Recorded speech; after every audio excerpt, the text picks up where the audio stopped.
Hello, my beautiful people. It's your girl here, Elizabeth Isige, back again with another new content. Let's enjoy, gather together, and let's communicate. Today, I'll talk about depression. At first, I'll start. Depression is a condition that lowers a person's mood or it changes activities. Maybe you lose interest in doing what you were doing. That is one. The effects of depression. We all know that depression, you may hear that someone telling you, I'm depressed.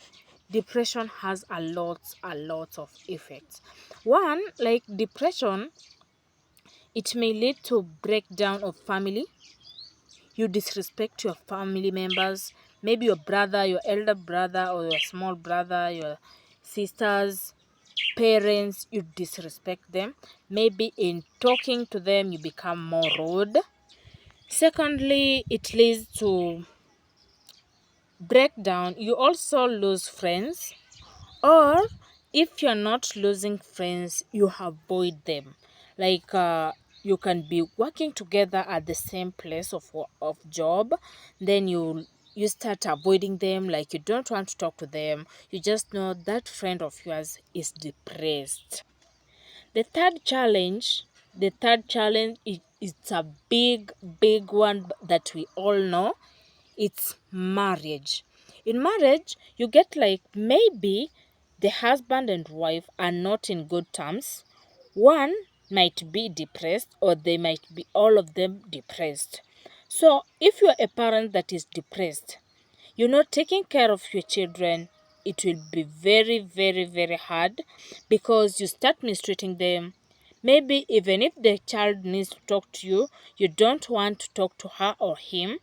You become rough, you mistreat them, you threaten them at times. Maybe you tell them that I'll beat you to death.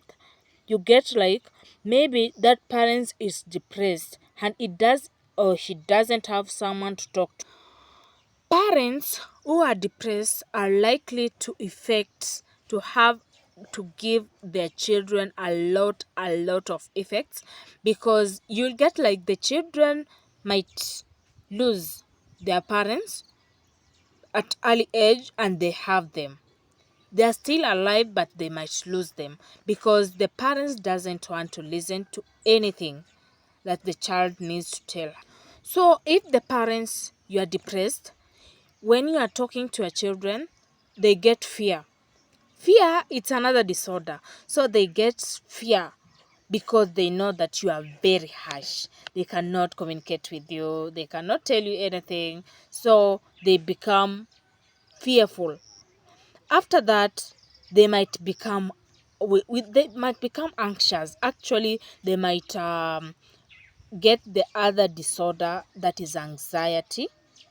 Anxiety, we always say like let me use this example. You might get someone that is making decision out of feelings, like I feel someone might die.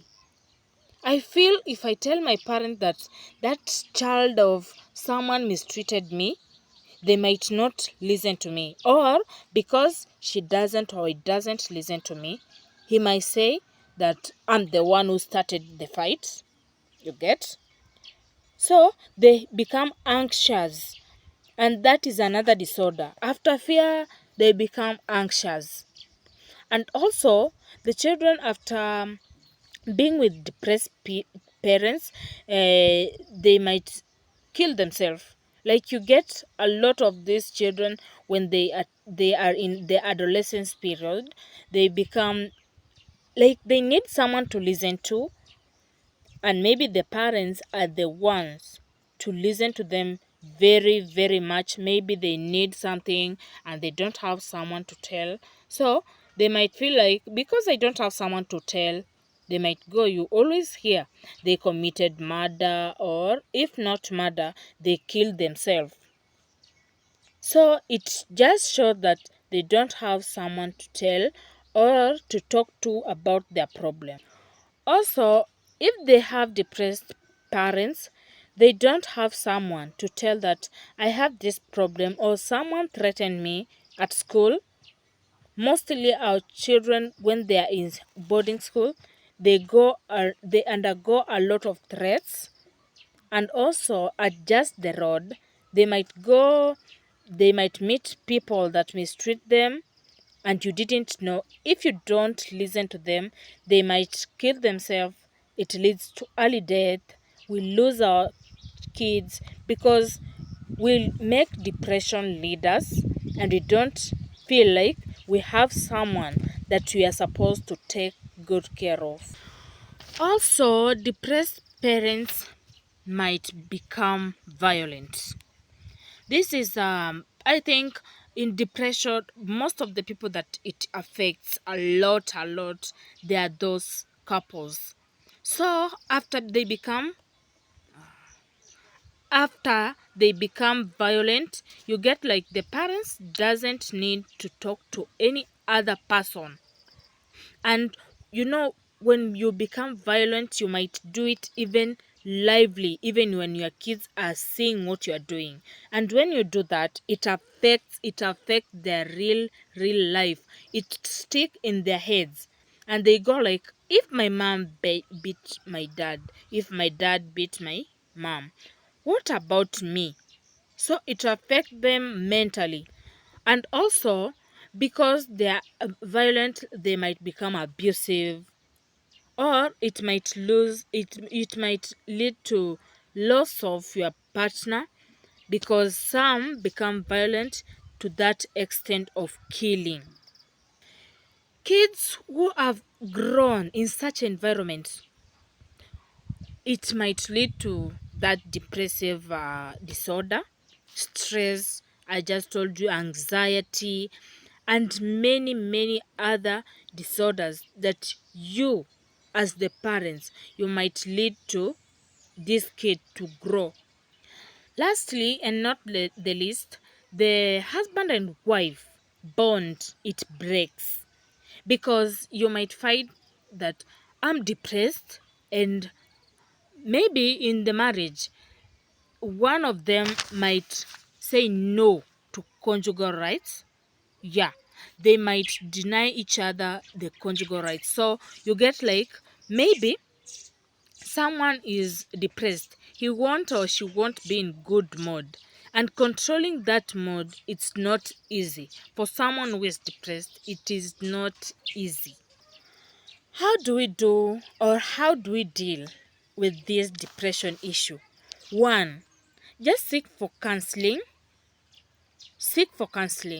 If it's hard, find someone, because I know when someone is depressed, you might find there is only one person that give you a reason to stay.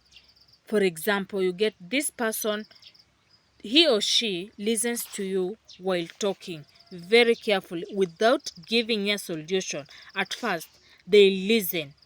Get that someone that will be listening to you. When you are depressed, you can talk, you give out the emotions. After giving out the feeling, you feel like you are relieved, and that might help you heal depression disorder. Again, we encourage, you can listen to godly music that always motivates you or makes you feel like you are relieved also. In conclusion, most of the people that are likely to undergo this disorder are women in need of a hug. I'm here. I can offer you lots of love, and have a good afternoon. Ciao.